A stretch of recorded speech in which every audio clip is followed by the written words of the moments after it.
채점을 하면서 느꼈던 건 뭐 꿀팁이라고 할까요?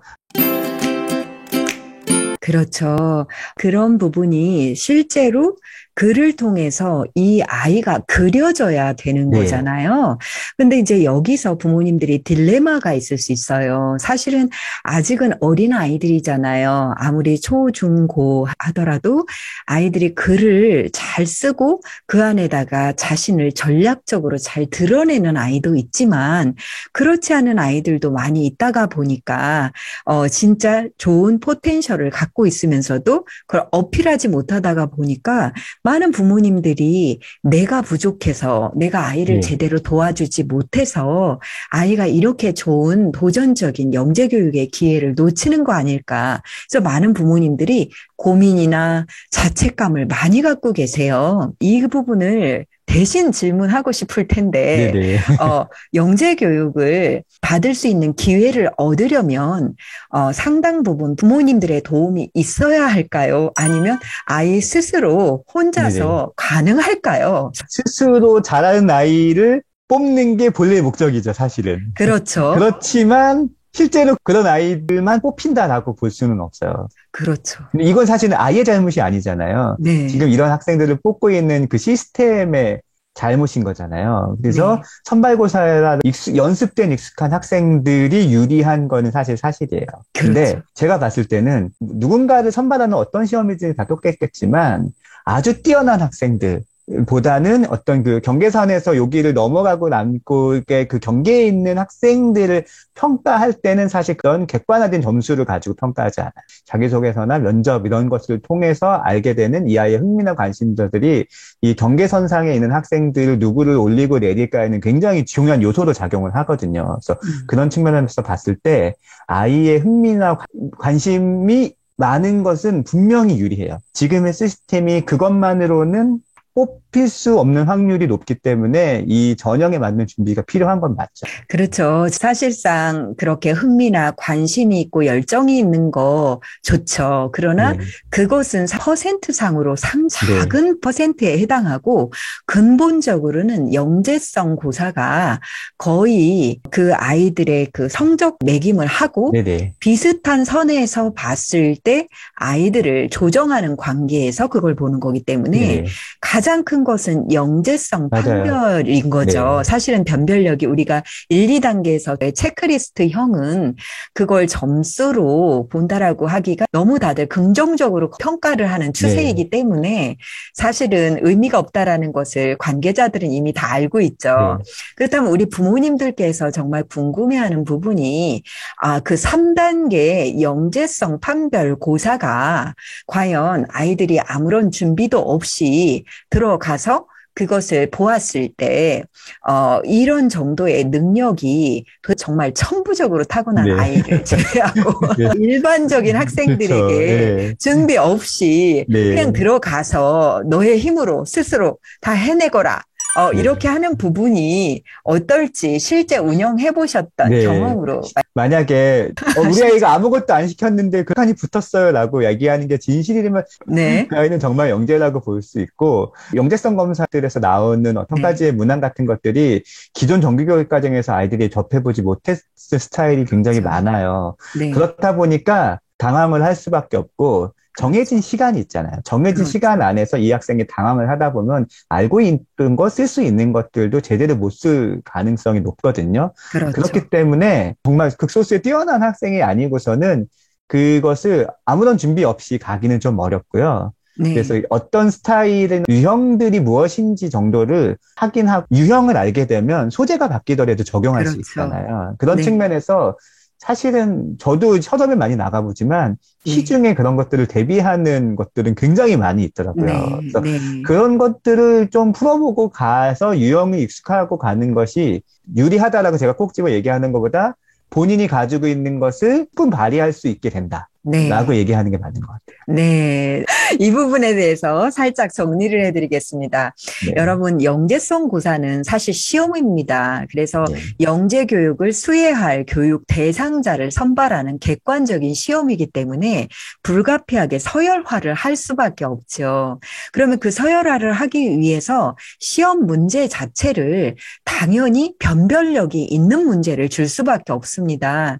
근데 아이들이 그 시험 문항을 봤을 때 우리가 일반적인 시험들이 아니다가 보니까 그 시험에 익숙하지 않은 경우는 이 시험 패턴을 모르는 아이들은 딱 봤을 때 당황을 하게 되고 당황을 하다 보면 이 부분을 충분히 생각하면 풀 수도 있는 문항도 제대로 하지 못하는 경우들이 많기 때문에 그렇게 아무 대비 없이 들어가서 좋은 성과를 얻기는 어려울 가능성이 많이 있다. 사실은 이거 관련해가지고 우리나라에는 뭘 전문적으로 준비를 시켜주는 그런 사교육 기관도 사실 있잖아요. 그래서 네네. 이제 부모님들이 많이들 이 부분에 대해서 미리부터 이 준비를 해야 하는 거 아니냐 하고 이렇게 준비를 하시기도 하시는데, 물론 번이 돼서 그런 것을 하는 것도 있을 수는 있겠지만 사실은 연습이 된 아이들을 뽑으려고 하는 게 아니라 영재성이 있는 아이들에게 좋은 교육 기회가 주어지기를 바라는 그런 취지에서 볼 때 혹여 학원을 다니지 않더라도 적어도 이 기회를 얻으려고 한다면, 그렇다면 시중에는 수 있는 영재성 고사를 대비할 수 있는 도구들이 또 굉장히 많이 네, 많아요. 있기 때문에 네. 그런 것들을 부모님이 관심을 가지고 아이들과 함께 이것을 미리부터 더 준비를 한다면 훨씬 더 유익할 수 있는 그쵸. 조언이라는 네, 거죠. 저는 그 정도 선에서도 충분히 준비가 가능하다고 보고요. 네. 제가 이제 채점을 하면서 느꼈던 건 뭐 꿀팁이라고 할까요? 한 네. 가지를 알려드리면, 학생들이 어리잖아요. 그러다 네. 보니까 뒤에 문항이 많은데 시간 배분을 못해요. 아하. 대부분의 학생들이 1번, 2번을 빼곡하게 굉장히 잘 써요. 네. 그리고 정해진 시간에 그걸 다 쓰고 뒤에 많은 문제가 남았다는 사실을 놓쳐요. 근데 뒤쪽에 네. 자기가 더 쓸 수 있는 문제들 분명히 네. 많이 있거든요. 그렇죠. 제가 이제 채점을 하다 보면 항상 느끼는 거예요. 네. 근데 시간 배분을 잘 하는 아이는 앞 문제에 올인하지 않아요. 네. 뒤쪽에도 내가 해결해야 될 문제들이 많이 있다는 것을 냉정하게 네. 인하고 그 아이들한테 그거 언지만 한 번 주셔도 네. 분명히 자신이 풀 수 있는 문제를 시간이 부족해서 아예 놓치는 일은 안 생기지 않을까? 라는 생각이 들어요. 그렇죠. 그렇죠. 아이들이 어리다가 보니까 전체 시간 안배라든지 또 당황한 문제에서 한몰이 되는 네, 경우들이 맞아요. 굉장히 많기 때문에 사실은 이 시험 스킬 역시도 네, 상당히 중요해요. 중요한 영향을 미칠 수가 있다는 거죠. 네. 1번을 먼저 풀려고 하는 것이 아니라 딱 받으면 어떤 문제가 있는지를 먼저 한번 쭉 훑어보고 본인이 확실하게 풀 수 있는 문제부터 하든지 뭐 이런 식으로 해서 전체적인 문항을 먼저 한번 훑어본 다음에 개별 문제로 가는 것을 추천해드리겠습니다. 네, 진짜 꿀팁이네요. 네. 자, 여기서 우리 시청자분들께 또 말씀드리고 싶은 게 영재성 고사가 영재 판별할 때 대개 3단계에 들어 있습니다. 그리고 그걸 12월 초에 전국적으로 공식적인 영재교육기관은 그때 주로 보는데요. 분야에 따라서 시험 형태가 다릅니다. 송 박사님이 얘기해주고 계신 이 분야는 주로 수학, 과학, 정보, 발명 등등 지필고사를 보는 형태의 영재교육 분야에 해당하는 거고요. 똑같이 그 3단계에서 음악 분야나 미술 분야나 무용 분야나 공연예술 쪽 이런 쪽은 실기를 보게 됩니다. 그렇기 때문에 그 3단계에 역시 그날 본선이라고 볼 수 있는 영재성 심층적인 시험이 그때가 있는 거죠. 그러니까 1, 2단계는 거의 추천이고 관찰했던 체크리스트 형태의 이런 것 같다 저런 것 같다 얘 가능성이 있다 그리고 얘를 이래서 추천을 한다 나는 이런 아이예요 라고 어필을 한 거라면 3단계에서는 객관적으로 학교 선생님이 아닌 정말 영재성 판별에 관여하는 선생님들이 그것을 모두 다 심의를 하는 거죠. 그런 관계이기 때문에 3단계에서는 이렇게 준비가 돼야 되는데 이 준비가 없이 가면 역시 실기 분야도 마찬가지예요. 거기서 바로 할 수 있는 게 아니라 지정곡도 있기도 하고 자유곡 연주도 있기도 하고 초견을 하게 되는 경우도 있고 또 미술 같은 경우도 거기서 뭔가를 그리게 하는 미션들이 이렇게 주어졌을 때 그 부분에 대해서 이 유형에 대해서 처음 보는 학생들은 굉장히 당황을 하기 때문에 그래서 우리가 꼭 영재교육 대상자로 선발되기 위해서 아이들을 굉장히 많이 집중된 훈련을 시킨다거나 이런 부분들은 별로 추천하고 싶지는 않지만 영재교육 기회가 아이들에게 상당히 의미 있는 기회가 되기 때문에 그 시험 자체가 붙던 떨어지던 아이들에게는 이런 세계도 있구나 또 이런 친구들도 있구나라는 굉장히 큰 도전이 되기 때문에 이 부분에 대해서 아이가 목표를 세우고 부모님과 함께 차근히 이런 것들을 또 준비해서 또래들에 비해서 이런 부분들을 좀 높게 성과를 올려보는 그런 것들도 아이에겐 좋은 경험이 되리라 생각합니다. 그래서 지금 이제 3단계 얘기를 해주셨는데요. 자, 그러면 4단계가 궁금합니다. 네. 4단계 면접이죠. 그 면접에 대해서 혹시 에피소드나 그리고 네. 이런 꿀팁, 좀 전에 주셨던 그런 꿀팁이 네. 있을까요? 면접은 이제 3단계를 통해서 어느 정도 스크린이 된 학생들을 가지고 하게 되잖아요. 네. 그렇기 때문에 실제로 영재성이 있는지 없는지를 이제 기관에서 조금 더 심층적으로 판단할 수 있는 되게 좋은 기회라고 생각을 하고 면접을 되게 중요하게 생각을 해요. 면접은 학생이 지원한 극과 영역과 관련된 면접 문항이 있고 그 이외에 인성이나 정의적 측면과 관련되어 있는 문항이 있는데 교과와 관련된 문항들은 그 교과 지식을 물어보고 확인하려고 하는 거기 때문에 특별한 요령이나 이런 것들에 대해서 말씀드리기 좀 어렵지만 인성이라든지 정서적 측면 같은 것들을 얘기할 때 동기나 분명히 자기소개서하고 연계를 하거든요. 그렇죠. 네, 자기소개서랑 연계를 하는데 여기에서 이 자기소개서를 정말 썼는지 안 썼는지 본인이 쓴 건지 누가 써준 건지가 여실히 드러날 수 있어요. 그래서 그렇죠. 면접을 준비할 때 제일 중요한 건 내가 일단 제출한 자기소개서를 정독하는 게 일단 제일 중요하고요. 만약에 학부모님이 내가 면접관이라고 생각을 하고 이 자기소개서를 읽으면서 어떤 부분에 대한 질문을 혹시 더 하고 싶어 할까? 그런 입장이 되어가지고 아이들하고 연습해보는 것들은 충분히 중요할 것 같고, 그리고 제가 실제로 해보니까 아이들이 어리다 보니까, 그러니까 말을 잘하고 못하고도 중요하지만 그거보다는 정확한 어휘가 굉장히 중요한 것 같아요. 아이가 어려서 말을 조리 있게 못할 수는 있는데 그 자신의 생각을 표현하는 데 있어서 가장 적합한 언어를 쓰는 거는 사실은 어떤 말솜씨하고는 조금 더 다른 느낌이더라고요. 그렇죠. 그래서 그게 확실하게 보이는 학생들은 자신이 있는 것들을 잘 전달한다는 느낌이 들어요. 그래서 그러니까 말을 잘하는 스킬이라기보다는 정확한 어휘를 사용하는 것. 그런 것들은 좀 연습하면 좋지 않을까라는 생각이 듭니다. 그렇죠. 그러니까 평상시에 자신이 다양한 형태의 질문에 대해서 네. 생각한 것들을 소신껏 말을 하는 언어적인 표현에 대해서 익숙해야 할 것이고, 그리고 평상시에 관련한 어휘가 정확하게 인지가 네. 되어 있고, 그 어휘를 활용해서 말을 할 때 창하게 말을 하는 게 중요한 게 아니라 정확하게 그 자신의 생각을 전달하는 그런 모습, 자신감 있는 태도.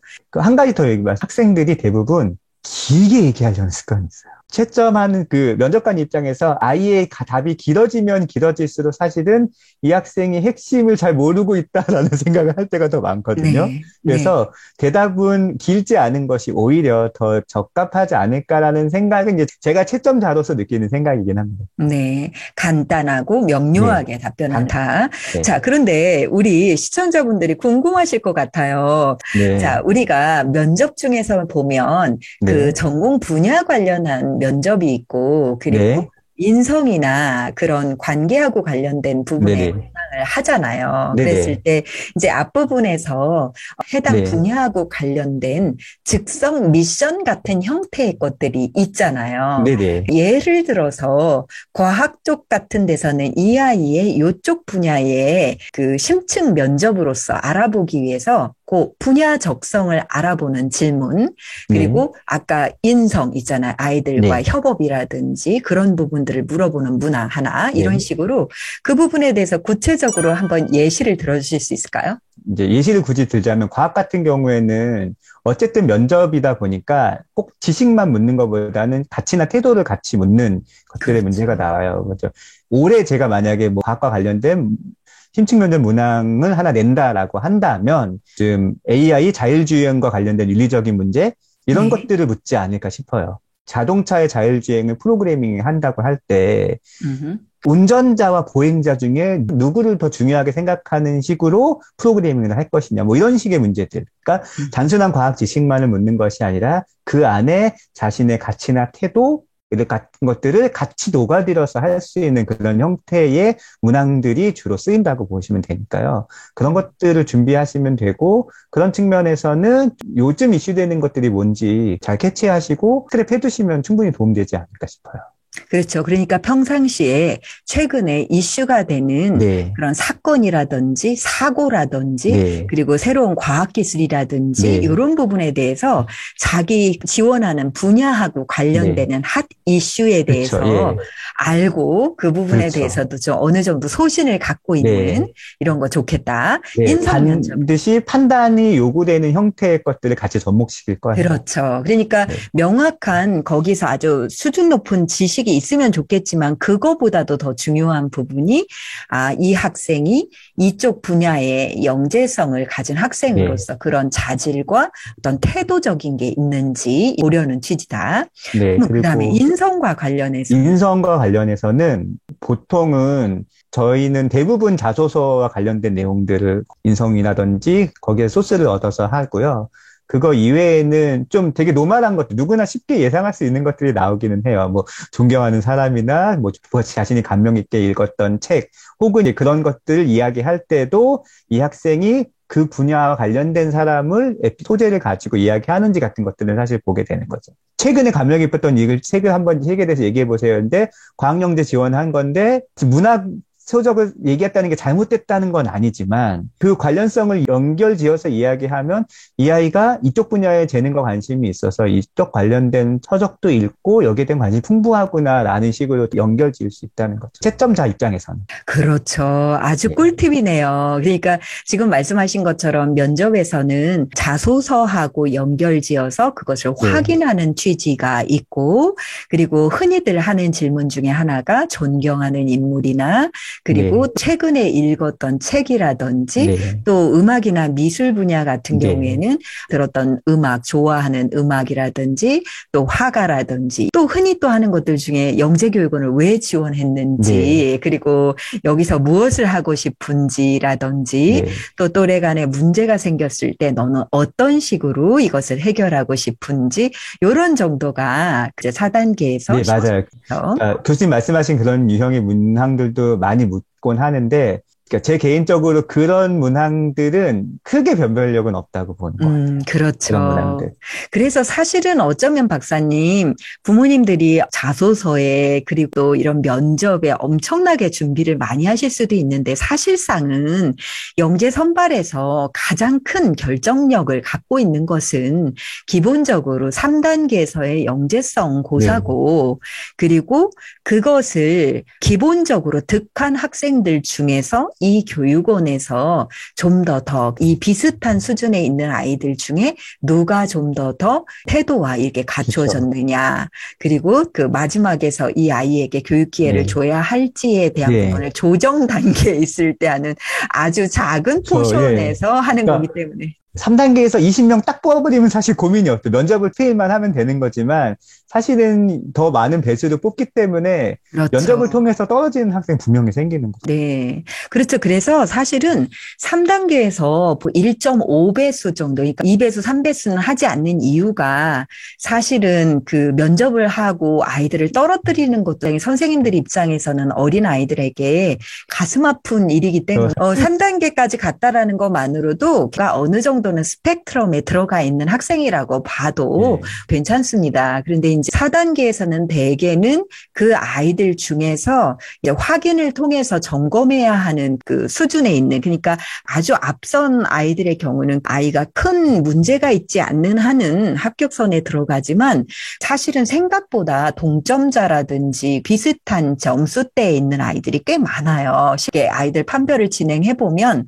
그 문항에서 사실 우리가 모두 다 풀어서가 아니라 중간에 보면 어느 정도 점수대까지에 보면 보면 거기가 굉장히 많이 몰려있는 지점들이 좀 있다가 보니까 이 사실은 비중이 크지는 않지만 그것을 변별할 때 사용하는 게 바로 1, 2단계와 4단계의 네, 면접이 맞습니다. 되는 거죠.